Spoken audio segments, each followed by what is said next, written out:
اللهم صل وسلم وبارك على سيدنا محمد وعلى آله وصحبه وسلم. أهلا وسهلا بكم، كل سنة وانتم طيبين ورمضان كريم. النهاردة إن شاء الله هنعمل مع بعض كحك العيد. وطبعا كل المصريين متعودين إن هم في العيد الصغير اللي هو عيد الفطر المبارك بيعملوا الكحك والبسكوت والغريبة والنواعم العيد يعني. فالنهاردة إن شاء الله هنبدأ كده بكحك العيد. فالمقادير اللي أنا جايباها، انا جايبه 4 كيلو دقيق، وجايبه كيلو سمنه، وجايبه زيت وملبن. وهنشوف كده بقيه المقادير كمان، هحطها على الصينيه قدامكم عشان تعرفوا بقيه المقادير. جايبه معايا تحويجه كحك. طب تقدري تجيبي محلب وتطحنيه برضو وتحطيه مع التحويجه او تحطيه لوحده. وجبت نشا وسمسم وريحه موز. طبعا انا جايبه 2 ريحه موز، وجايبه ب20 جنيه سمسم، وجايبة ب5 جنيه تحويجة كحك، وجايبة ب10 جنيه نشا، وجايبة ب100 جنيه ملبن. 100 جنيه ملبن هو الكيلو ب60. وجايبة 4 كيلو دقيق وكيلو سمنة وإزازة زيت، وجايبة خميرة وبيكنج باودر، بس هنحط بس معلقة ومعلقة بس. وكمان تقدري تقللي عن كده كمان، يعني انا حطيت معلقة ومعلقة، وحسيت ان الرسمه بتاعت النقشه بتاعت الكحك فرشت شويه. فالمفروض ان انا اقلل شويه كمان عن الخميره اللي انا حطيتها والبيكنج باودر. ف بس هي طعمها جميل، بس الرسمه نفسها يعني ما كنتش عايزاها تفرش كده يعني. فبدأت كده مع بعض نبدأ كده ننخل الدقيق، وده طبعا دي خطوة مهمة جدا في المعجنات او المخبوزات. لازم تنخلي الدقيق مرة واتنين وتلاتة. بدأت كده ان انا اجيب الدقيق وانخله.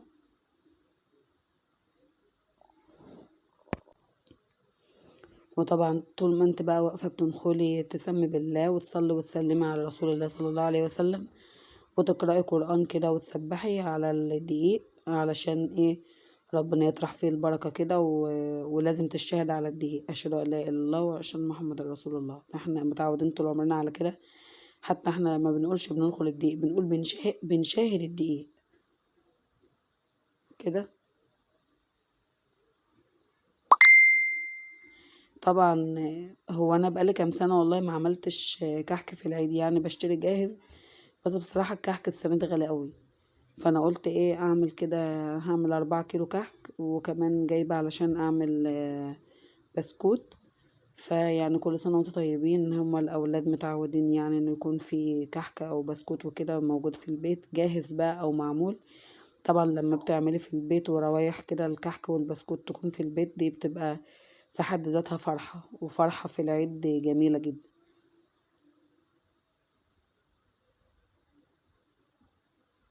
طبعا لو انت لسه ما تابعتش القناة، ارجو ان انت تتابعيني وتبقي من مشتركين القناة.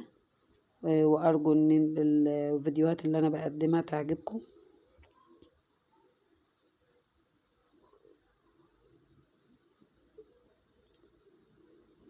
كده خلصت ال4 كيلو دي اهم. هشيل كده المقدار اللي انا هحطه نشا. هحوش من الدقيق من الدقيق قد ما هحط النشا، عشان يبقوا ال4 كيلو كاملين، ما يبقاش في اختلاف في المقدار. يعني قد اللي انا هحوشه من الدقيق هحطه نشا.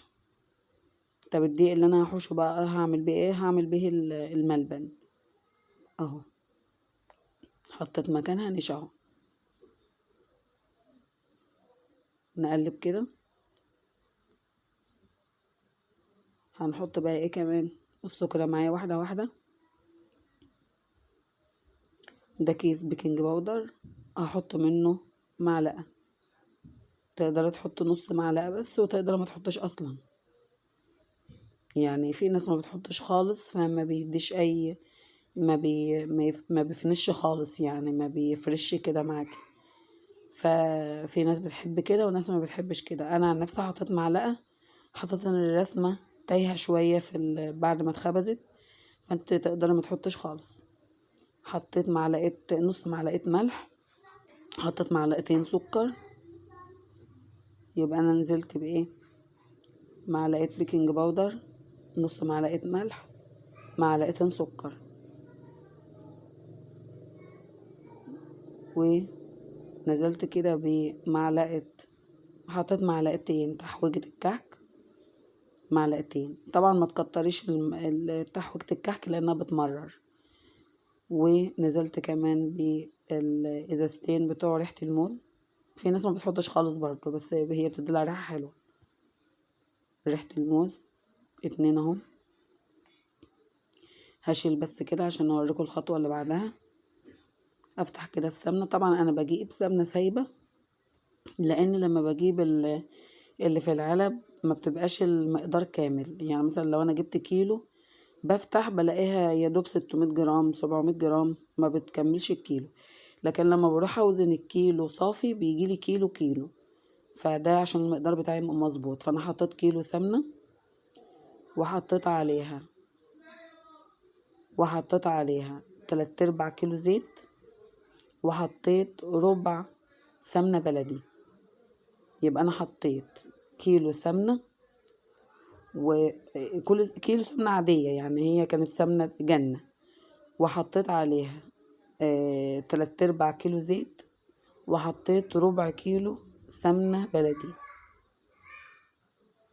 فكده يبقى انا حطيت 2 كيلو مادة دهنية، 2 كيلو زيت على سمنة بلدي. وبعدين انا سخنت الزيت، سخنت اللي هي الزيت والسمنة مع بعض، ورحت نازلة على الزيت ده او السمنة المقدوحة دي، نزلت عليها بالسمسم عشان يبقى حامص. عايزة تحمصيه في طاسة كده على البوتاجاز من غير اي حاجة، وبعد كده تحطيه، وبعد كده تحط السمنة عادي مش مشكلة. بس انا لما حطيته في السمنة وهي سخنة بيديله تحميصة وريحة حلوة. وبعدين جبت بقى الدقيق، طبعا انا عملت المكونات الجافة كلها على الدقيق، ملح وسكر وتحويجة الكحك والبيكنج باودر، وحطيت ريحة الموز، وبعدين نزلت بالسمنة والسمسم. وبعدين بقى ايه هبتدي ان انا ايه ابس فيهم كده مع بعض كويس جدا. طبعا انا حبيت اسوق الفزلكه شويه، قلت اما احطها كده السمنه على الدقيق في الصينيه عشان تبقى على قد ايدي كده، تبقى يعني الحافيه بتاعتها مش عاليه زي الطبق ده. وبعدين ابس فيهم كده براحتي، بس للاسف لقيت السمنه بتسيل على الرخامه، فطبعا هتقلب لي الدنيا يعني. فاعمل ايه؟ فرحت رايحه قلبهم كلهم في الطبق.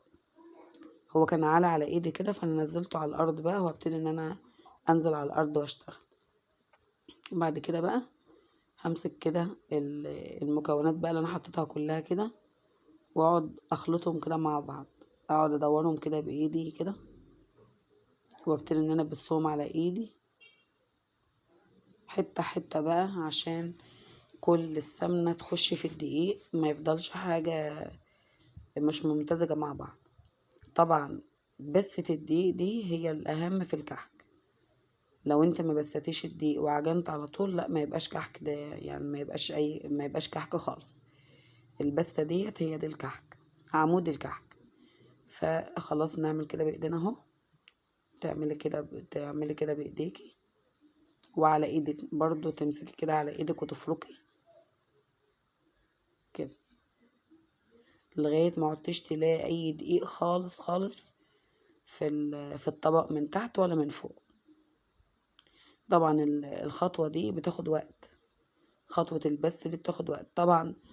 انا بعمل 4 كيلو، يعني كمية مش كبيرة بالنسبة للناس. في ناس كتير بتعمل كميات كبيرة، في ناس بيبقى مثلا بيت عيلة بيجيبوا شكارة 50 كيلو، وتلاقوهم ايه بيقفوا كلهم يعملوا بقى كحك وبسكوت وبتيفور وغريبة، ويعملوا المنين، بيعملوا حاجات كتير جدا، وبعدين يوزعوها على بعض.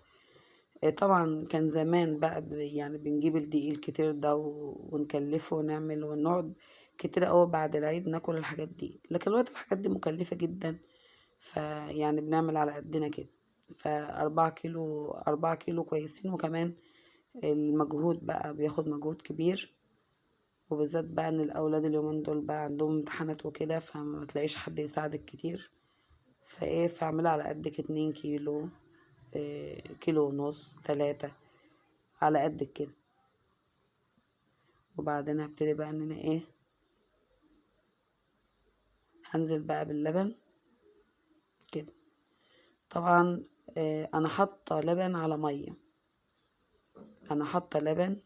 على ميه، وببتدي ان انا اعجن بيها، لان لو انت حطيتي لبن بس روح الكحك دي بتبقى قصيره، يعني اللبن بيخليها مش روحها طويله، ممكن يبوظ بسرعه. والميه هي اللي بتضطر يعني اللبن بينشفه قوي، لكن الميه هي اللي بتضطر العجينه بتاعته.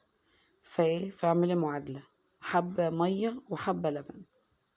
ممكن ما احطش لبن خالص، ممكن يبقى كله ميه، لكن نصيحة ما تعملوش كله بلبن بس، ما تعمليش العجينة كلها بلبن بس، لازم مية كده. طبعا انا ما قلتش عيار المية ليه. هو عموما ال4 كيلو دقيق تقريبا عايزين كوبايتين لبن ومية، كوبايتين. طيب افرض ان الدقيق بتاعي من اللي بيشرب المية بقى، هتزودي شوية. فانا بصراحه ما عايرتش اللبن خالص. انا عملت انا حطيت على قد بقى ما العجينه خدت معايا، يعني احط حبه بحبه وابتدي اعجن. لو لقيتها لسه محتاجه ازود شويه، بس شويه بشويه شويه بشويه.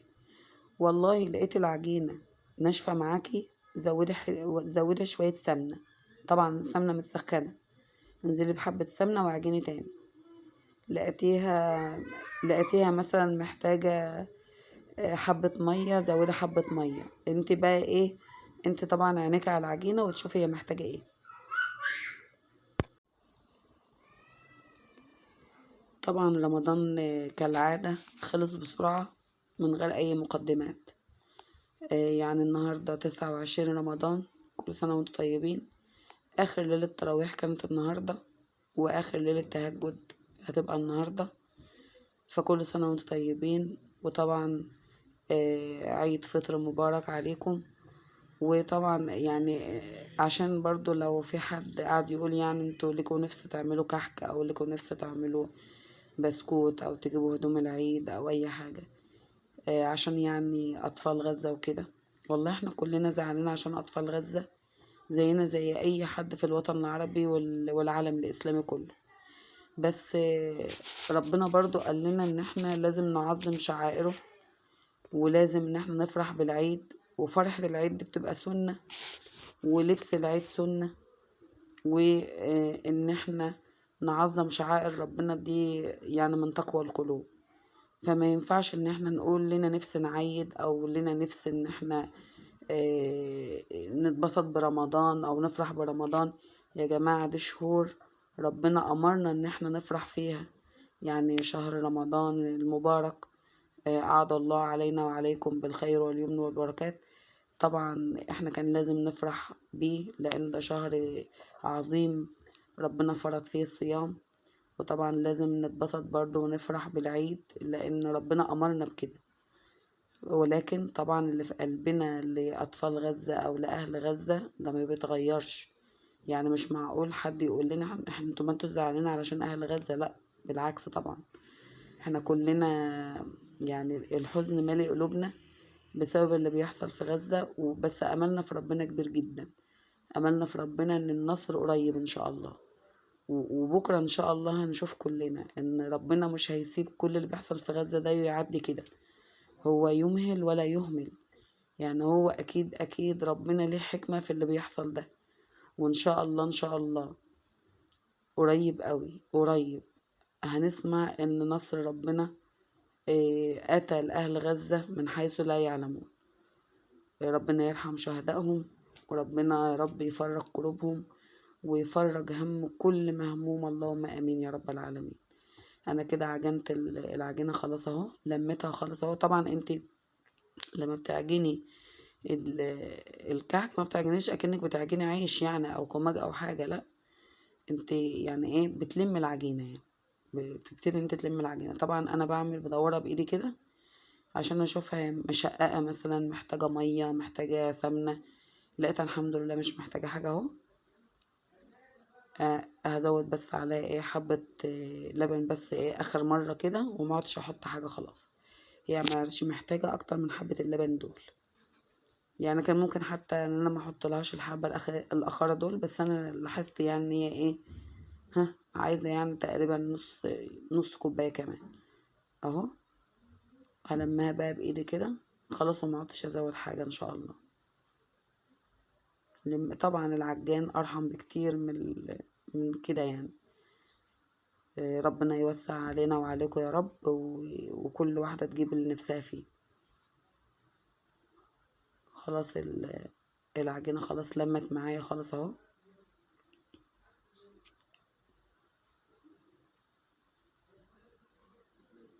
طبعا العجينة طالما اتعملت كده خلاص هي كده ايه، تجانست خالص اهي، وما شاء الله العجينة بتاعتها حلوة، وما عادش محتاجة اي حاجة.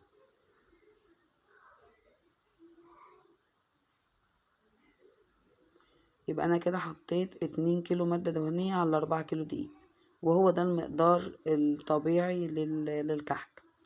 والله عايزاه يكون ناعم قوي، زودي كمان 50 جرام او 100 جرام سمنة. يعني بدل ما يبقوا مثلا 2 كيلو، يبقى 2 كيلو و100 مثلا. لكن لو انت عايزاه مظبوط، يبقى ايه النص بالنص، 1:2. يبقى يعني مثلا كل 2 كيلو دقيق عليهم كيلو سمنة. لو انت عايزاها اقل من المادة الدهنية، تبقى اقل، ان هي مثلا ما تعملش حموضة، ما يعني ما تتعبش المعدة كده، ممكن تقللها عن كده، بس دي بتبقى كأنها قرص يعني، متبقاش كحك يعني. اهي شوفوا ما انا بوريكم ايه.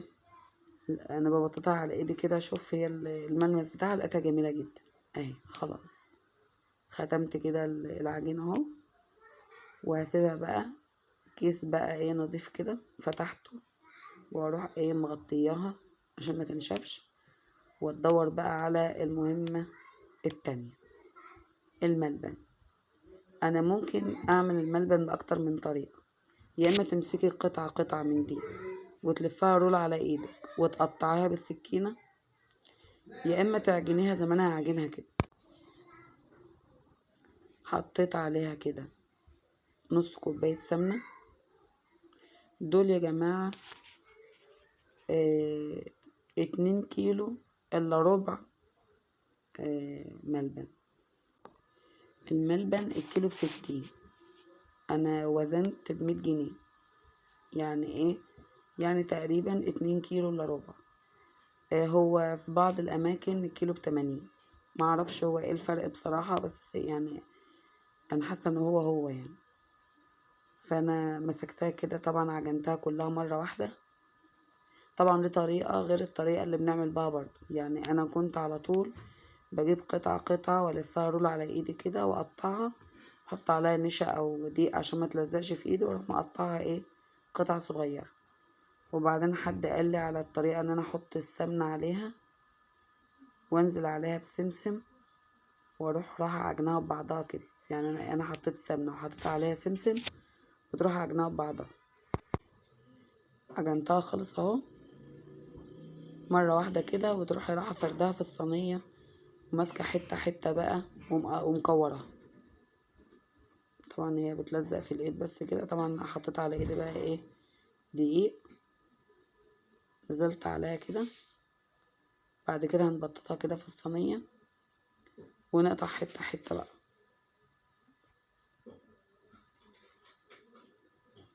طبعا انا كده ابن عم ولادي اللي كان بيساعدني كان قاعد معايا، هو بيحب الحاجات دي اوي، بيحب يساعد في الكحك والبسكوت والكيكات والحاجات دي، يحب هو الكلام ده يعني. فهو قاعد كده قال لي انا هعمل لك انا الملبن يا طنط، في ايه فردها كده في الصينية.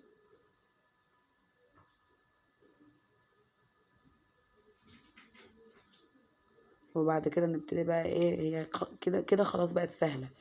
نشيل بقى حتة حتة ايه ونعملها كور صغيرة.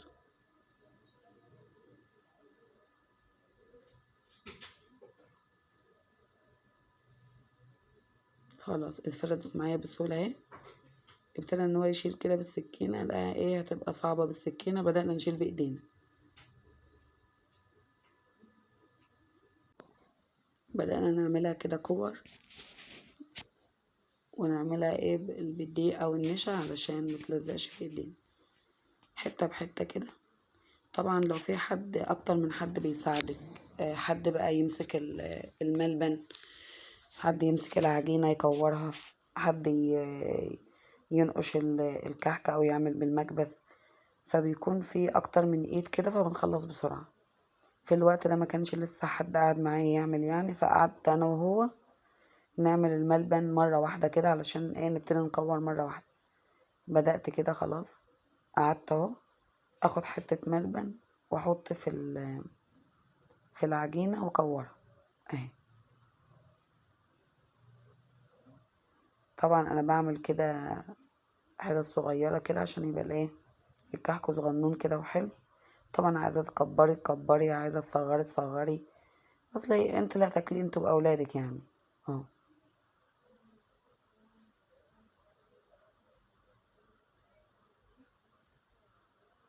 كده بقى ما شاء الله جميلة، ولا شققت ولا فتحت من الجنب ولا اي حاجة. انا كنت يعني جايبة المكابس دي جديد كده، فكنت بشوف الرسمة بتاعتها عاملة ازاي،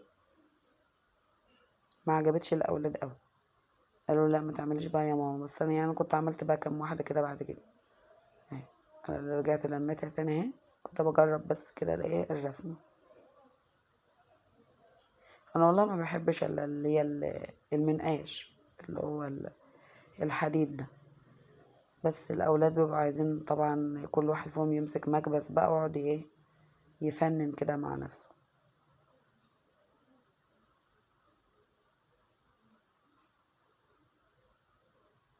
اهي.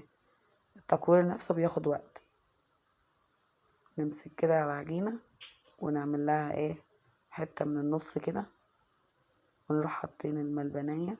طبعا نفس الطريقة بالنسبة للعجوة، برضو تعمليها كور كده صغيرة وتعجنيها طبعا هتمسكي العجوة تعجنيها برضو بسمنة وتحط عليها سمسم، وترجعي بقى تعملها كور برضو صغيرة وتحطها في ايه في الكحكاية من جوه. بس انا عاملة كله النهاردة بملبن، مع ان كان عندي عجوة، بس ايه قلت اعمل النهاردة كله بملبن وابقى اعمل العجوة مرة تانية اهي. دي النقشة اهي. نبتدي بقى نعمل كل الكمية كده. طبعا احنا عملنا اكتر من شكل وهتشوفوها ايه كمان شوية. عملنا بالمكبس وعملنا بالمنقاش وعملنا بكل حاجة اهي. عملنا يجي 6 7 اشكال في الصواني. بس يعني لما خبزتهم لاحظت ان الرسومات مش واضحة قوي زي ما كنا عاملينها في الاول. معرفش بقى العيب من الدقيق ولا ايه، بس يعني بصراحة هو طعمه حلو، الكحك نفسه طعمه حلو، لكن كشكل معرفش الرسمة ضاعت شوية يعني كده. انا قعدت اعمل كده و... واولادي بقى قعدوا حواليا ايه، كل واحد يمسك له دلوقتي مكبس ومنقش وايه ويقعدوا يشتغلوا.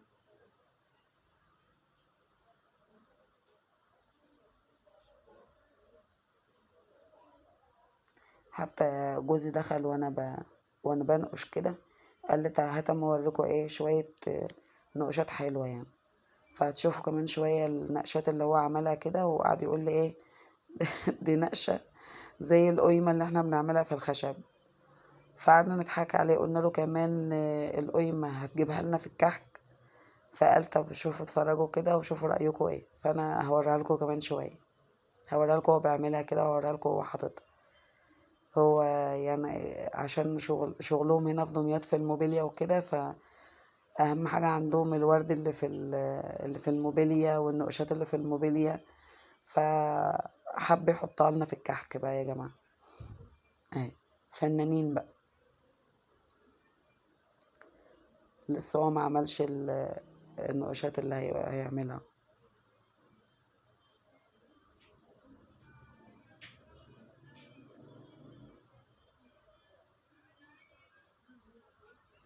دي بقى الايه الرسومات بتاعت المكابس اللي موجودة.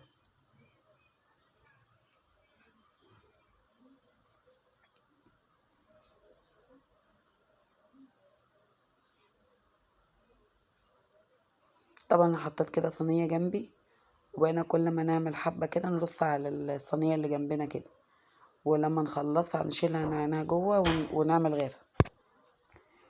ولما نيجي نخبز بقى نجيب من اول صينية عملناها، نشوف اول صينية احنا حطينا عليها، ونبتدي نرصها بقى في الصواني اللي في الفرن اهي. طبعا التكوير ده عايز له واحدة تقعد هي اللي تكور بس، واللي بينقش ينقش جنبها بقى.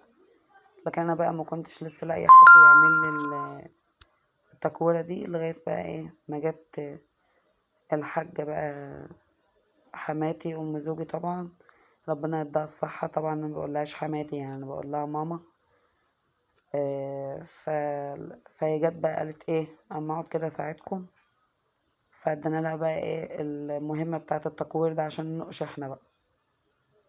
فانا حتى هصورها وهي قاعدة اهو اهي.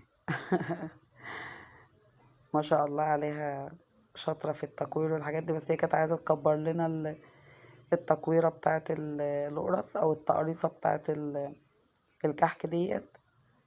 شوف كانت عاملاها كبيرة شوية، قلنا لها لا صغرها شوية. قعدت تقول لي حلوة يا ولاد حلوة عشان متاخدوش وقت في العمايل، قلنا لها لا صغرها شوية. ربنا يديها الصحة يا رب، ويتقبل منها صالح أعمالها إن شاء الله.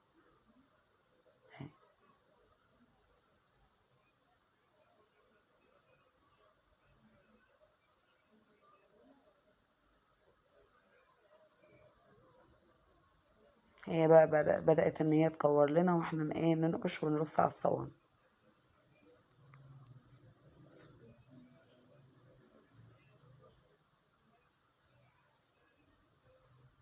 طبعا كان زمان بقى السيدات اللي بتعمل كحك وبسكوت وكده كانوا يعملوا ويرصوا على الصاجات بتاعة الأفران العامة، ويبعتوا بقى ايه الحاجات دي تتخبز هناك.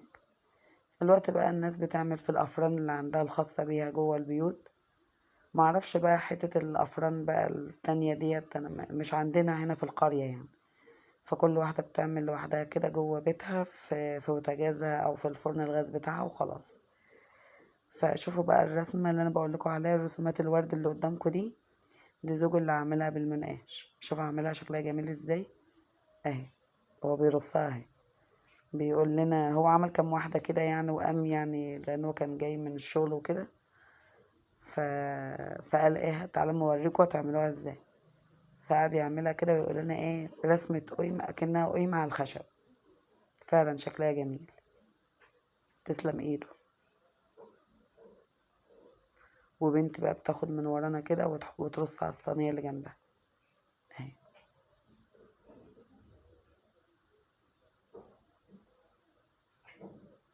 دي كده خلصنا الصينية الأولانية دي، وخلصنا الصواني اللي جنبها اهو. ابتدي بقى اروح اشغل الايه. طبعا ما سبتهم شوية على بال ما خلصنا بقى الاخرانيين. كانوا الاولانيين دول ايه حاجة اسمها رفعهم، يعني ايه يعني خمروا كده. وبعدين شغلت بقى الفرن، انا شغلت الفرن الكهرباء والفرن الغاز.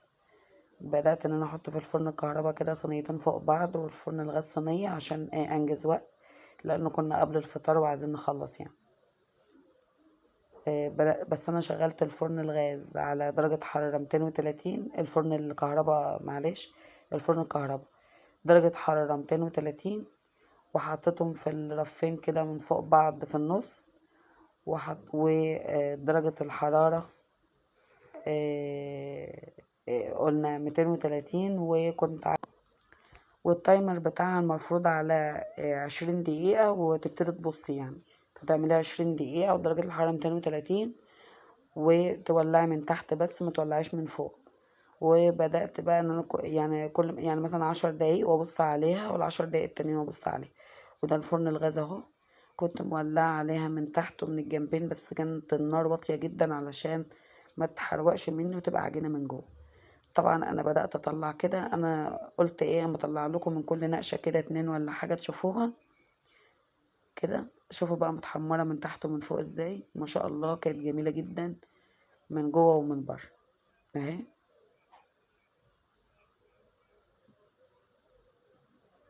طبعا في ناس بيحبوا الكحك ابيض عن كده، احنا بنحبه حامض شوية، يعني بنحبه يكونوا ايه متحمر كده، بنحبه يعني يكون واخد تحميصة الفرن. والله عايزة تطلعيه قبل كده طلعي، ده حريتك اهو. انا بحب احمصه كده شوية، والاولاد بيحبوا كده بالمنظر ده. طبعا بالهنا والشفا للي اكل اي حاجة، وبالهنا والشفا على قلوبكم كلكم، وكل سنة وانتم طيبين وبعود الايام.